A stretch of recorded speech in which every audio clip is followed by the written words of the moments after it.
are our backbones to driving change and providing the support that heals. Together, we're building a stronger, more connected neighborhoods. The Truth Podcast Show is a space for healing, for inspiration, and for learning from each other. Whether it's overcoming personal struggles or finding the right resources, we're here to guide you in your journey. We believe that together we can rise above the challenges and make a difference. So join us each week on Mondays at 8 p.m. Central Time. You can find us on the Life Show Podcast Network on Facebook, YouTube, Twitter, Twitch, and LinkedIn at 8 p.m. Central Time. As we share stories that connect us all. Because your story, your truth, can help someone else's heart. Catch you on Mondays. Peace out.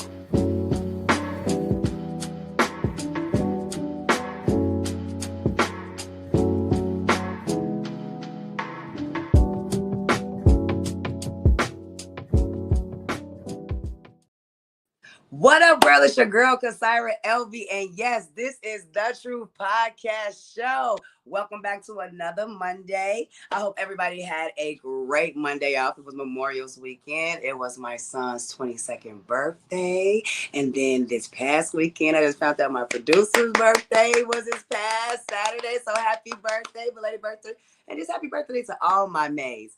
I want to tell you all too, because, I was telling you about months ago, and then also probably the last few shows, I did mention about going to my award ceremony from the We Care 2 agency with Kenya Brown, who was one of our inspirational women guests. And so I'm so humble, but I just want to tell you, I know I've been talking about it on my social media, but I am like so honored because what I do, you all, I don't do it. I said it before, I don't do it for fame. I don't do it for popularity. I don't do it to see if I can make coins. I actually do it because I love people. I actually do it because I learned for myself, and it helped me in my healing process, listening to other people's story, finding out these different resources and organizations that are out here trying to help, especially with mental illness, right? That's something that is be aware of. A lot of survivors from cancer or from domestic violence or just from not even just cancer, but an illness that they had to battle or deal with, and they were able to be healed. And he's talking about the journey. So I was super grateful because I have received a life achievement presidential award, and it was from President Biden. And I said, I'm sorry, I'm so Obama, but President Biden from 2024, you all, yay! So I just want to thank Miss Kenya Brown again for recognizing the things that I do. Like I said, I do it from the heart. I do it because I love people. I do it because I want us to all to just succeed. I want to see unity. I always tell people I love teamwork, because teamwork makes the dream work. And I'm just super glad that I was able to even share this award with so many amazing women and men that are doing things in the community. And it's just a pleasure to just meet like-minded people. We don't always just do this, and this, I want to say, kind of like, well, in this world, you do have some people that portray that they want to do right by people, and then they don't. And then you have people that are genuinely here to help and to just show love and agape love. So I'm super glad for that, you all. Very good experience. The luncheon is always a good time. This is the second time that I have went. So thank you again, Ms. Brown. And with that being said, I tell you all that God is so strategic, because our inspirational woman of the evening also was a recipient of the presidential award. And I met her. When I tell you that I'm so connected, like God always put with people that we end up being connected somehow, some way, by somebody. There I go again, just looking out on LinkedIn, and I ran across our inspirational woman of the evening, and the things that I saw that she was doing, it just sparked my interest. And I'm so glad that I reached out to her, and I have her on our show today. And we're going to go ahead and bring our inspirational woman of the evening, Chantel Branch. Hi, beautiful. I can't hear you right now. Let's see. Let's see. Hello, hello, hello, and how Yeah, are you? I am wonderful. Thank you again for being on the show. You are welcome. I'm excited to be here. Yes, And yes, congratulations on your Presidential Lifetime Achievement Award. It is a big deal, and we should be making a big, big, big, big deal about that. yes. Thank you and congratulations. Well, yeah, that's what I told my son at the time I came home. I was full and stuff, had a good time, got home, showing my award, and he read up like, I didn't even read it at first. I read it, but it didn't click, like Yeah. this. Yeah, so that is great. So we're gonna jump right into it. And my favorite famous question that I like to always start off with is tell us who is Chantel.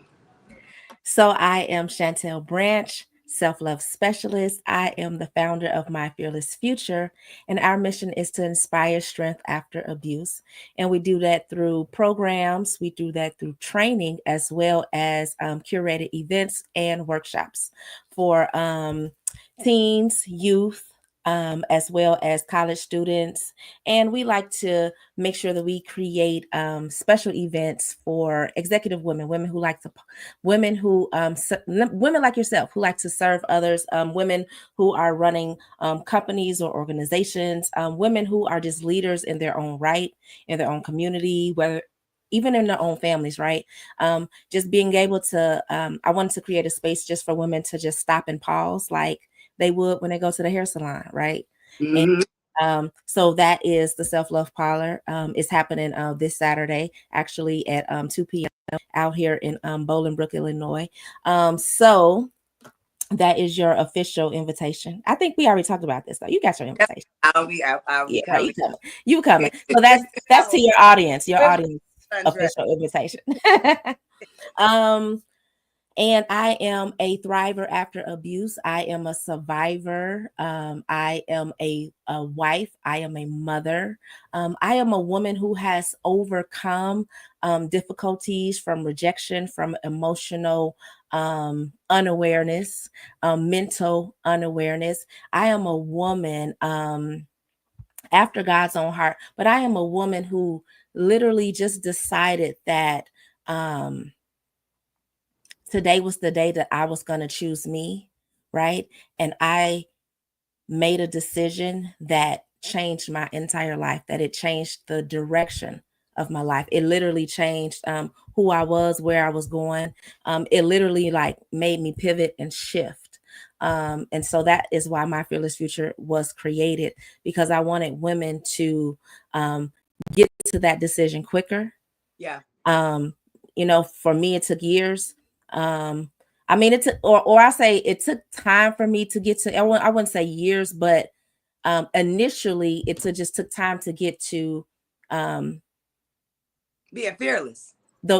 being fearless, right? It took time to get to being fearless, but it just took time, um maybe about a year, to realize, you know what, this year I'm making a decision, right? Like 2025, we got some things on our books, we got some things on our agendas, some things on our phones written down in our calendar books that we said we was gonna do. Mm-hmm. And it's June Yeah. 2nd, it's a whole June 2nd, and we said that this was gonna be our year, right? And I want to just share with all of y'all, like, it's the time to do what you say you're gonna do, to become the woman you said you're gonna become, to become the man that you said you wanted to be. And all it requires is one decision, right? And so, like you said, that one decision to be fearless. um so that is me, Chantel Branch. I am fearless, I am courageous, and I have the faith to do it. And it had to be the faith in me, to believe that I could live a life outside of what I was living. And Um, fearless is kind of walking by faith. oh yeah, because you're gonna have Like, to do it without knowing. yeah. Do it without knowing. That's faith. Faith So, is literally doing it without knowing. yeah. Let me ask you. So, if you could tell us a little bit about your upbringing and your childhood, just to let us know, like, did you grow up in a two-parent household? Was it a single-parent household? Give us a little insight about your childhood. Oh, okay, girl. You gonna start there. Okay. Yes. So I grew up with my mom and my brother. I went to private school. Then I went to public high school, which was like a dream. It was like, oh my God, I get to wear my own clothes. So I grew up on the west side of Chicago. Okay. Um, I mean, I had my grandmother, my aunts, my family were a big part of my life. And then when I went to high school, I did go and live with my father. So that was a new life. That was something that I've never experienced before. But it was exactly what I needed as a teenager. And what was that? um the truth. Because daddies kind of are just a matter of fact, this is what it is.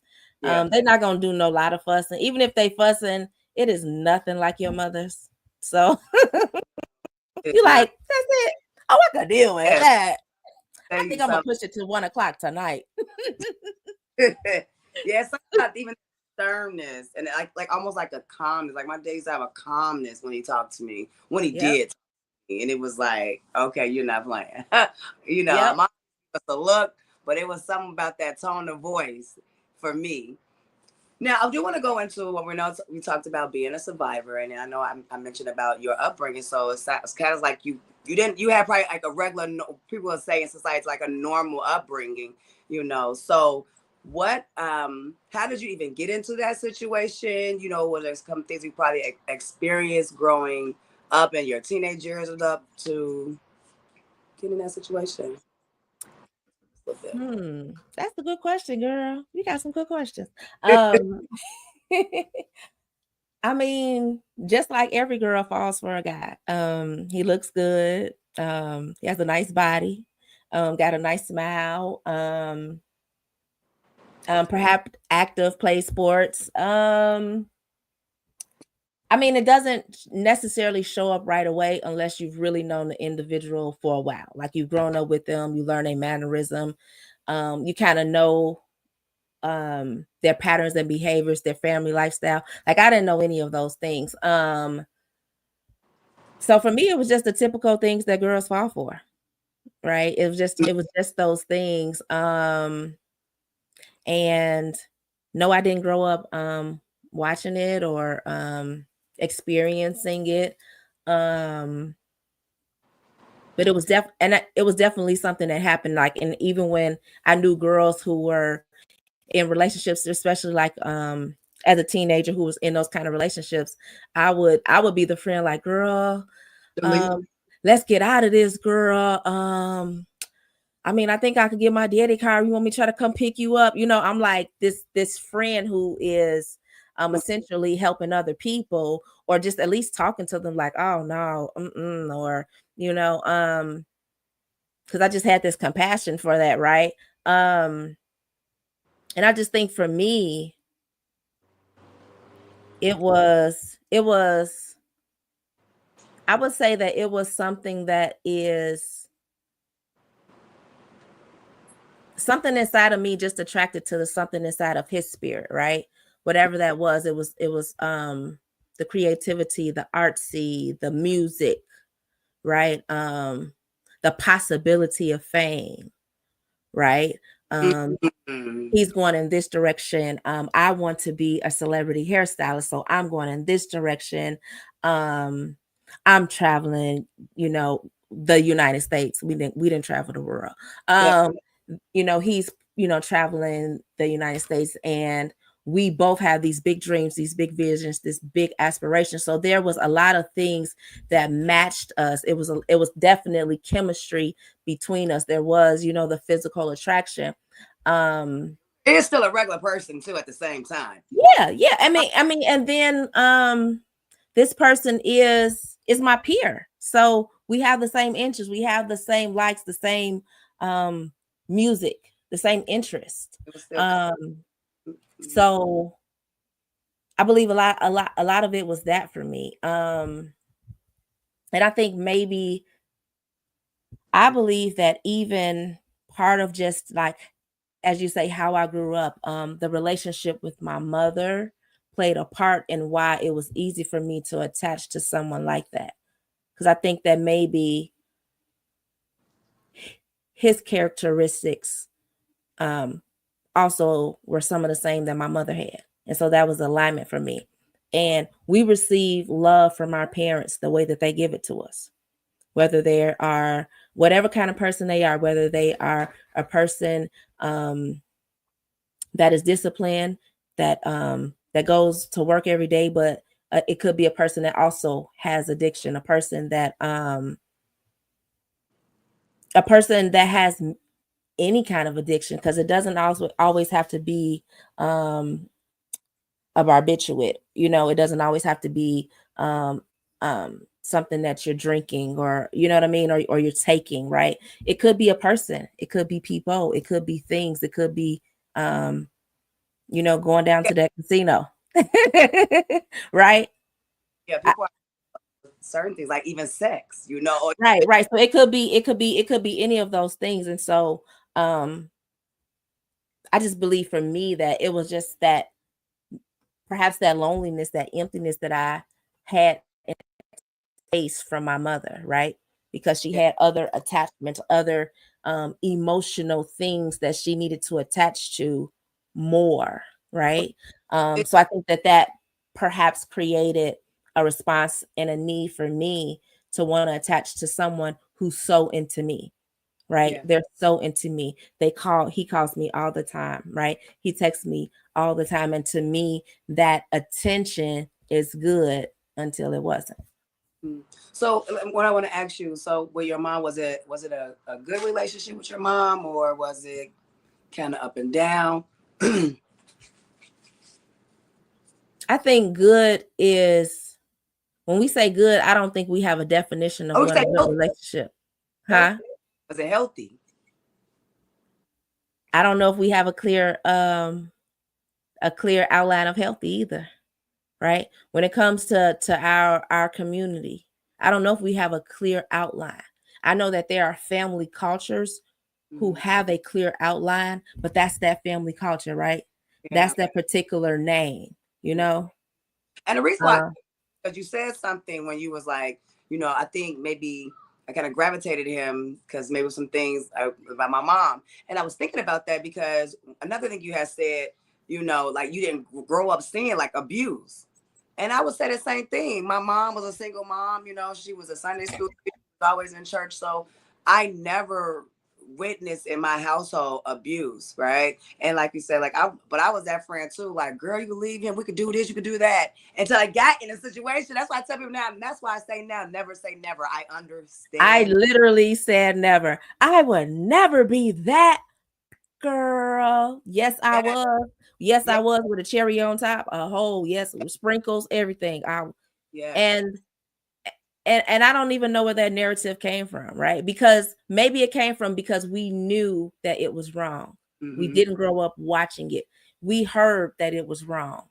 But it was something about the person, because he was my best friend. We had things in common, at that time. Like you say, you never see the side. Yes, everything is always the good side.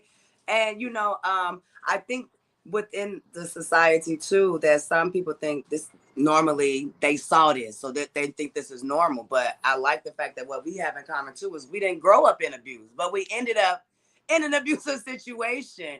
And you're right, you end up having some type of deep connection and compassion for a person that's going through that type of situation. And I want to know, because you already came up with I think you had your organization, what, 2018 or? Yes. So before we even get deeper into that, I do want to ask you, how did you leave? How long? Wait, no. I want to say how long you leave. How long did you stay? And then tell us what happened when you left. Okay, so I stayed for almost 3 years, and I left by being fearless, taking a leap of faith. Let's see. You want the long version or the short? I mean, we only do got about another little 25 minutes, so You so silly. Okay, so it was the 4th of July. It was the best day and the worst day of my life. And for me, it was like I was out and my world was black and I couldn't see, I couldn't smell, I couldn't hear. Now, it was the 4th of July. And when I woke up, the sun was coming through the window. I probably woke up maybe about 7:30 in the morning. My baby was next to me. I fed the baby. The baby was good. I was getting ready for a client because I had a client that morning because she had to go to this Chicago picnic and do her thing in her sorority. And so I had to make sure her hair was fabulous. So I got out the bed, went to the bathroom, came back to the room to get dressed. And when I turned around, it was just lights out. And I remember just no longer smelling the barbecue, like the lighter fluid from the barbecue grill. I remember I couldn't see the sun anymore. The baby was awake, but she was small enough, like she didn't roll or anything. So she was just like, kicking her feet in the air. And I couldn't see her. I couldn't see anything. And it was dark and it was black. And it was like, I knew that it was over. And I just remember having one prayer. And I couldn't speak, I couldn't see, I couldn't smell, I couldn't hear, but I could, my soul was still there. And I just remember saying, God, please don't let me, yeah. DE, fill it in, right? Please don't let me DE. Please don't let me DE. And it was in an instant, he answered my prayer. And just like that, like I woke up and I could see, I could hear, I could smell, and I could feel. And I could feel my body like being lifted up, like trying to be lifted up, like wake up, like shaking me. And like when I woke up, I knew what happened because I never went to sleep. Just because my world went black don't mean I wasn't asleep. I was conscious the whole time. So when I woke up, I ran to the bathroom, and I was like, blood shot eyes, like I'm like in shock, but I'm knowing that everything that I just went through, I was awake the whole time. Right. And I remember looking at myself, looking at the woman in my mirror, looking back at me, asking me, like, you gonna keep going through this? This is you back now. What you gonna do? Because there will be no next time. It was like the woman in my mirror was telling me, ain't gonna be another time. You can't go through this again. You can't spend another day. You got to go now. And it was like in that mirror moment, I'm like, all right, you right. I gotta go. And that was it. Fast forward to that was a Friday. Fast forward to Monday. I think that's July 7th or something. Go to the daycare, do Mondays as usual. And when I got my moment, I just packed up everything that I had already kind of packed up because I had attempted to escape before. So I still had some stuff like just looked like storage, but it really was like when I get up, if I ever get the courage, I'm gonna grab these bins and run. Mm-hmm. But I had to change it out because the baby clothes was too small, right? So I had to change it out.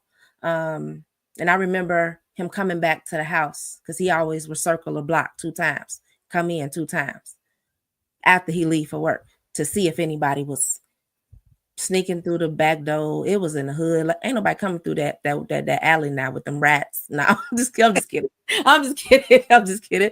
But like, it was just like, it was that bizarre though. Like, but it was normalized for me. Like, I knew. He Everywhere. He gonna come back 2 times. It's a pattern. It was a behavior, and you learn to do it. You learn to walk on eggshells. You learn to just be your best self, so that you could have a good day, so that the kids can have a good day, and it becomes more about making your partner happy and keeping the kids good, so then you could have a good day. And so from that day, like I said, when I got my moment, I was able to change out the clothes and go. Did you already have a destination where you were gonna go, where you knew you would be safe, or? Nope, I ain't know where I was going. I was on the west side. I remember sitting on Madison Avenue, Madison and Cicero. I just remember sitting there, and I just was crying. I was like, I don't know where I'm gonna go. But I knew I could not go back. I was like, if I gotta sleep on the side of the expressway, I'll do that. If I'll do whatever, but I can't go back. And that was like, my determination was always, I could never go back. I could never go back. Like, that was my boundary. I didn't have that word boundary, but that was just like my rule. Like, you ain't going back. You gonna have to sleep in the police station. I don't care what you do. You not going back. Somebody gonna help you. But I didn't necessarily have to hope that somebody was gonna help me. I just knew that I couldn't go back. And so I didn't have no vision. Was it known? Did people know that you were like, you were in it? You was at what? Was y'all both having it well, or he just was good at it and you was just going with it? You become good at it. So I worked in a salon downtown Chicago. I didn't used to wear makeup, but I started wearing makeup because I had to cover my face.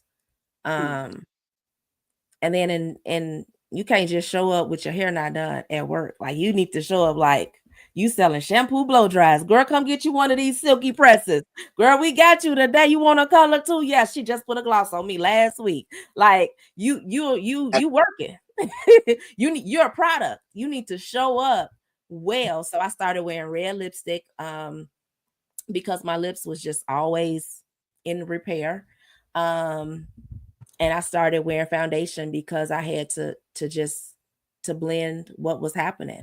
So you become it. And so, yes, that person is good at what they do with hiding it from everyone else.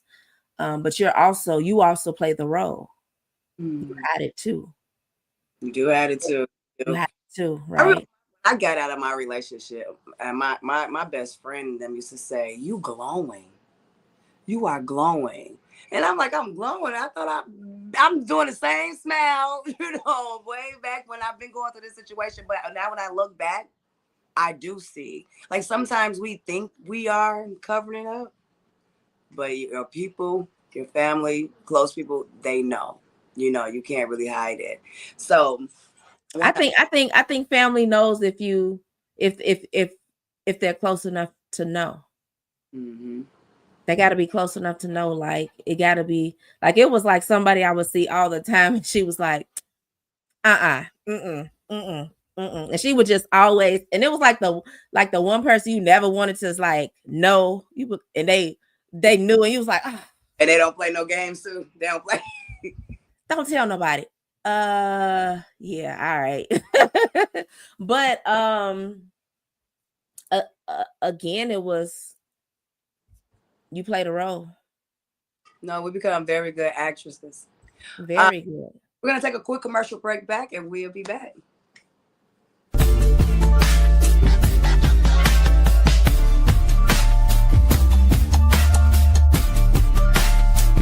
Hey, world, make sure you tune in to The Truth Podcast Show on June 9th. We'll have our inspirational woman, Funchella Robinson, telling her amazing story and her transformation. So make sure you share and tune in June 9th.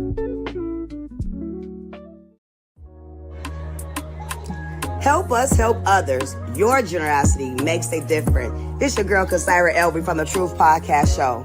Right now, we're collecting men, women, children, and baby clothing, new or gently used, shoes of all sizes, hygiene essentials, cleaning supplies, household items, and non-perishable food items. Donation deadline is June 8th. I will make exceptions. But if you want to know the drop-off location or pickup request, contact me at 708-250-5715. Yes, my community giveaway event will be June 14th from 12 p.m. to 3 p.m. in the Crestview Village area and the Kankakee County area. If you want to know the exact address that you would like to attend, please contact me. See you then. Peace out.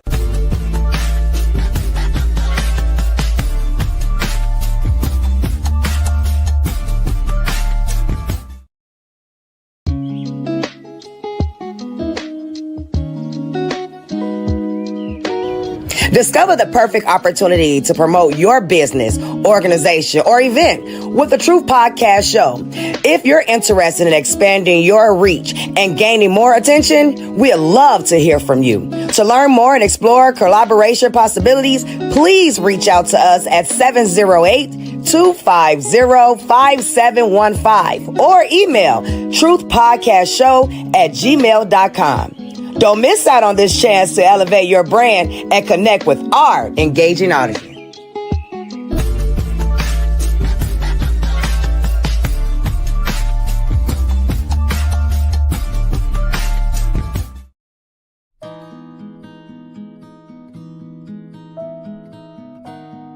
Help is here. This is your girl, Kasaira Elvie from the Truth Podcast Show. We have a couple of things that you can check out if you know someone or if you are self-harming yourself and you are looking to be set free. Here are some websites, organizations, helplines, and apps that can help you out. Talk to you later.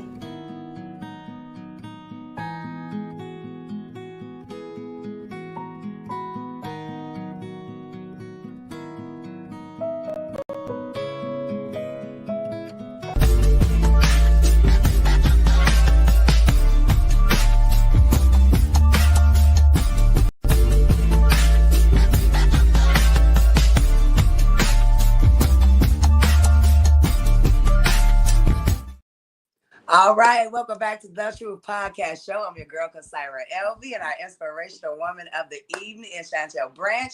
And so we were just talking a little bit about basically your escape. But one of the things about that you are specialist about is self-love. And before we get deep into that, I hear that you was a hairstylist. You made sure that you was glammed up. Now, most people would say when a person is glammed up, they living good, they feel good. Were you feeling like you were just living in darkness, suffering in silence? Suffering in silence, but not living in darkness, because the salon was like my happy place. We were all junior stylists and assistants to the top stylists in the salon. So we were just excited to do prominent Black women's hair in the salon. Like, you know, we got to do we did, you know, the shampoos, the conditions, the treatments, the colors, the blow dries, you know, all those things. So, and it was a place of learning for us because we were so young. We all were learning, and it was like we all were in competition. Like, my hairstylist that I work for is better than yours. See, mine is this, and then mine is this. And then we all were trying to achieve to get to where they were. But gosh, we had so much growth to do, but it was fun. It was exciting. It was my plate. Like, I didn't even think about him there because I was number one busy. You know, when you serving people, you're like, you can't talk to nobody but the person in front of you. Yeah. So, and I worked at downtown Chicago. Like, even at lunchtime, it was exciting. We going shopping, we doing this. So it was like, it wasn't until I had to get on a train and go back to the West Side, because that was when maybe it got dim. And they always talk about some self-care is self-love. But I want to get into that, but tell us a little bit about self-love? How did you learn? What did you do to even get to loving yourself better, to wanting to teach other women that they can also achieve the same happiness and self-love? So I would say that my light bulb went off. It was an epiphany moment. Like it was like I woke up and it was like I had the same brain I had before I got in a relationship. Like, this is wrong. What are you doing? Get out of this. Like, no. And it was like, and I wasn't necessarily as strong as that girl was before she got in that relationship, but I did have enough strength to decide to leave and stay away. And so I'm sitting on Madison Avenue. I'm listening to the radio. The girls are at there, and I'm like, I don't know what to do. And so I drive around, and I end up in this grocery store parking lot, maybe like 20 minutes away. And I just remember it was already a gloomy day, and then the rain just started pouring, pouring, pouring. And it was summertime. Like I said, it was July 7th or 8th, July 7th or 8th. And it was 3 days later for sure. And the rain was just washing over my car because it's still, so I don't have like the wipers going. And it was so much rain, it was just like pouring over the windshield, and like you couldn't see out of the windshield. And I just felt like God was cleansing me. God was washing me, God was healing me, He was making me whole. And I just felt like and then so I'm crying, but I'm weeping. I'm like weeping because I know this is it, right? I know that whatever is next gotta be better than what is, right? And I also know that I cannot turn back. There's no way I can go back because it's no future. Yeah. Right. So that's evident. And as I'm sitting there, I'm listening to the radio, probably WGCI at the time, 107.5. And it was a 800 number to a domestic violence. And it came on maybe like 3 or 4 times. And then like within that hour, right, that I first started hearing the message. And then it was just someone was like, just call the number. And I was like, I don't know about all 800. That's national. They try to fly me somewhere. I don't got like your man get to try to go, but I was so heavy with grief and pain and suffering. And I don't know if I was afraid anymore because it was just like I'm sitting in a grocery store parking lot. He has no idea where I am. We didn't have locations on phones. Thank the Lord Jesus. Right, right. So it's like I'm technically free. He could only find me if I wave a red flag and say I'm here. So I didn't necessarily have fear, but I was just maybe empty and just tired and just like I accept what's next. And so and then the commercial, of course, what God do? He just makes sure the commercial come right back on again. I write the number down. I had one of those BlackBerry phones with the little ball in the middle. I called the number and I was connected. I had to tell my story, which I didn't want to tell. They almost hung up on me. And I was like, wait, let me tell you the truth. And then they were like, oh my God, let's bring you in right now. And they gave me the address. I had a map in my car and I drove back to the city. I was like 20 minutes outside the city, drove back to the city, picked the girls up from the daycare, drove to that shelter, and I never, ever, well, I did look back, but I never left that shelter. I never went back. And I could still even say I never looked back. Of course, it was also, moments of him trying to, come get me back. And every time I was like, oh my God, I'm going home to a shelter. What is he, crazy? Right. What? Come back and live with you or go to the shelter? I'm going over to the shelter with them ladies. Right. And so your question was just like how, I don't remember exactly how you said, but how I began a Self-love. journey of self-love was being in that shelter. Um, I had to go to one-on-one therapy. I had to go to group therapy, and then my oldest daughter had to go to like child therapy. But it was like she was like 3, so it was like it was great. She loved it. She loved her therapy sessions. I was like, oh my God, why am I here? This is so stupid.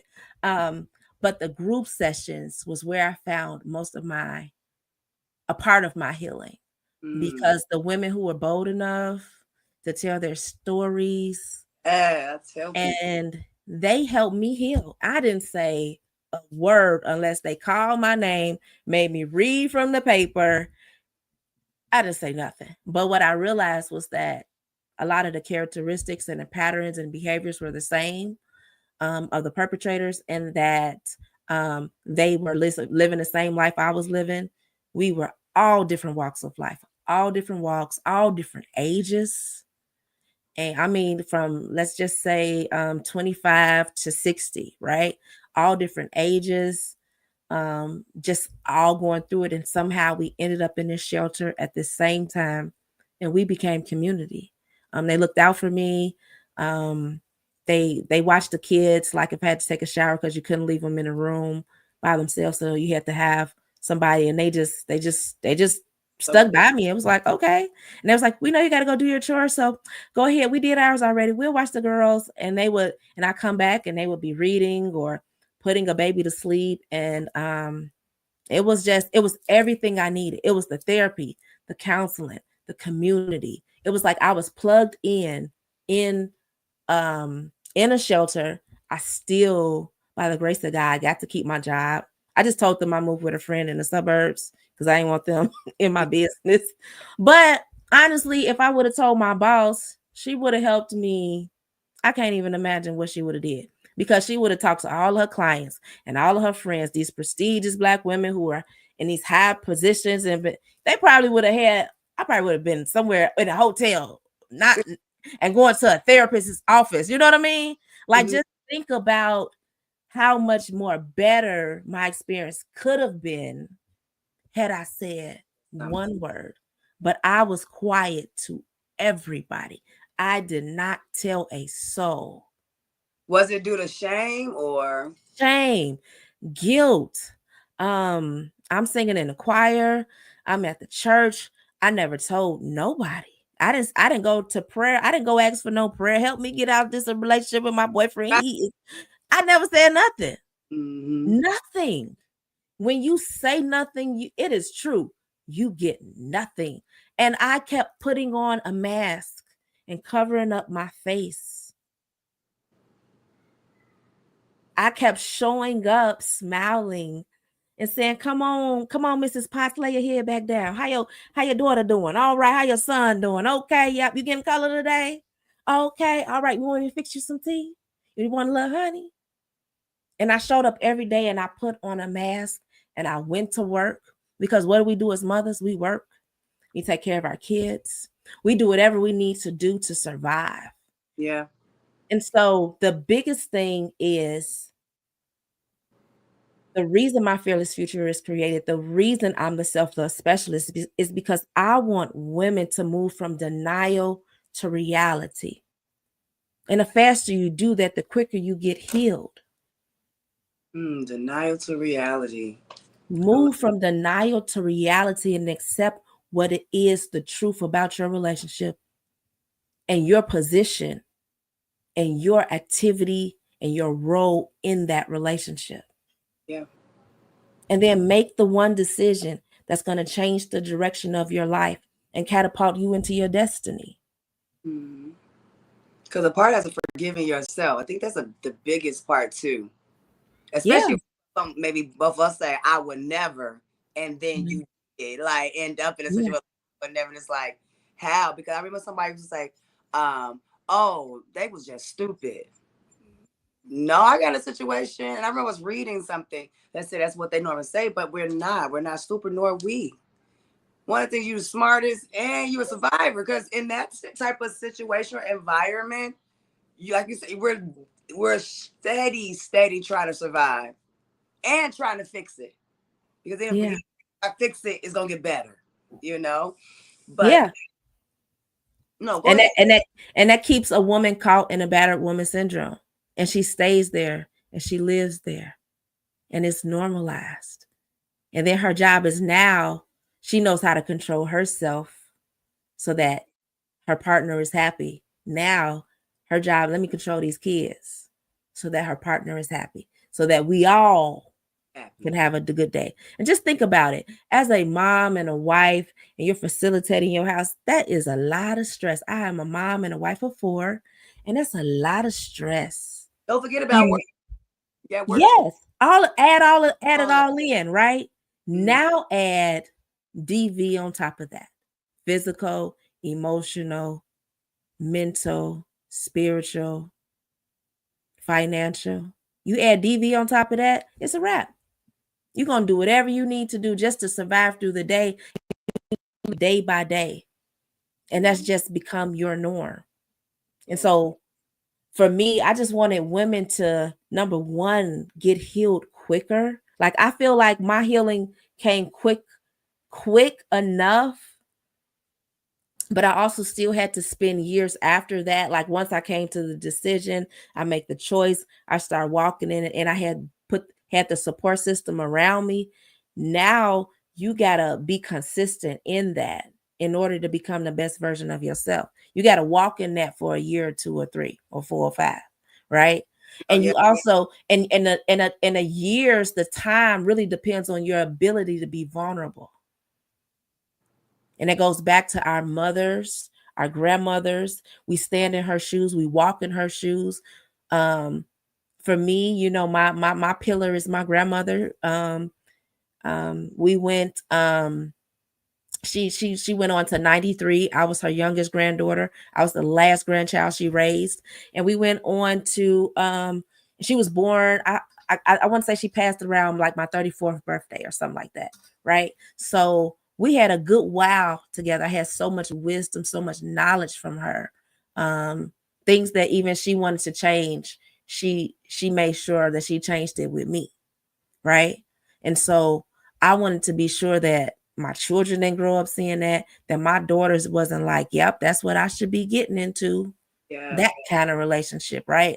But I also realized that just culturally, there's so many things support wise that are missing that if we have it, we'd be better off. Like the education for DV, assault, you know, those things, the education to train our sons and our daughters. Yeah. Because they do grow up. It's something happening, like we talked earlier, something happened in childhood that may not manifest until teenagehood or young adult or until a relationship comes. But I wanted to create My Fearless Future so that we can be fearless, be courageous, be vulnerable, be transparent, so that we can transform ourselves, transform our family, transform our communities, and then transform the districts and the states and the nations and the world. These bills. Well, I want to thank you so much, Chantel. I want you to let us know, how can people find My Fearless Future? How can I get in contact with you? And for the record, I would love you to share, and then I'm going to actually make sure next week too we have it so people can also be a part of just the unity. And when you say community, that's what I'm all about. That's what I love, because people helped me. Women help me. But yeah, tell us your information so people can get in contact with you. Okay, so you can find me on Facebook, Instagram, TikTok, YouTube. You can find me everywhere. But I am hosting this. Okay, Facebook, TikTok, Instagram, YouTube. You can find me everywhere. I am hosting the Self-Love Parlor, and it is for women only. Sorry, fellas, but it is for women only, to stop and pause, to have that experience of coming into the salon and being able to stop and pause, you know, let your hair down, Leave better than you came, leave all that emotion, all of that baggage. And so that is going to be Saturday, September 7th. I dropped the link in the chat, and that is at 2 p.m. for women. You can use promo code, and I'm putting it in now. Thank you. Uh-oh. And if you use that promo code, you get $20 off VIP. And as well as that, so that is for executive women to stop and pause, for mothers, for wives, for women who just do it all for everybody else and not for yourself. We are doing art therapy, so it's going to be interactive, fun. Come sip some lemonade in the shade. We'll be doing some flower potting. So it's just your opportunity to come do something different or do something you enjoy. Maybe you come teach me, come flower enthusiasts and teach us. But it's just your place. It is for you. So I take my 25 years in the beauty industry, merge with my background in human services and counseling, and I create the Self-Love Parlor.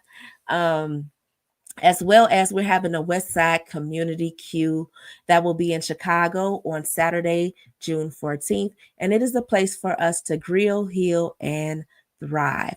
So we'll be talking about victim compensation, people who have experienced crimes. It's a way to get up to $45,000 compensation, which is a reimbursement for perhaps lost wages, funeral costs, medical therapy, transportation to therapies, transportation to physical therapy because you were a victim of a crime, or perhaps your parent or your child. And so come on out, get the free resources. It's free. It's 100% free, Saturday, June 14th.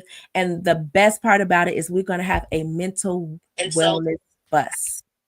The mental wellness bus is we're going to be taking about 5 people per group. And we're going to be doing 15-minute check-ins with the licensed professional. So they know how to run this group in a 15-minute session, okay? But it's going to help us get acclimated to therapy, be able to get some resources so that you can get connected to a therapist. Maybe you are struggling mentally and emotionally. And simply that means if you're real mad and you can't get unangry, you can't stop being angry, come on out, right? Your kids making you mad, you still mad, come on out. If you feel extremely sad when the seasons change, if you feel extremely sad because it was just recently Mother's Day and you're still not feeling well, come on out. Get on the compassion van and get your emotional fix. It's just so important for us to plug into what we need.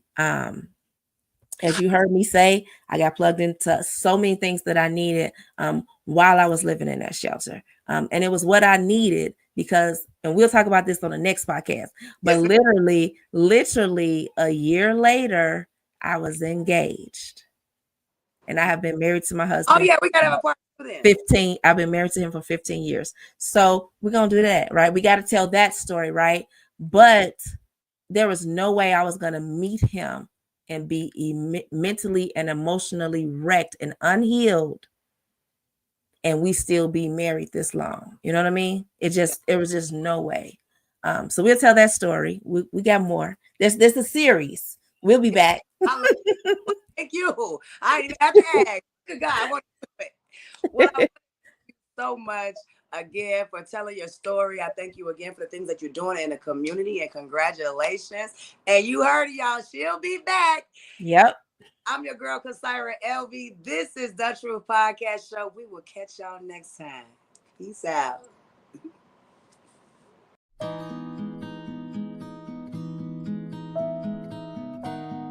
Help is here. This your girl, Kasaira Elvie from The Truth Podcast Show. We have a couple of things that you can check out if you know someone or if you are self-harming yourself and you are looking to be set free. Here are some websites, organizations, helplines, and apps that can help you out. Talk to you later.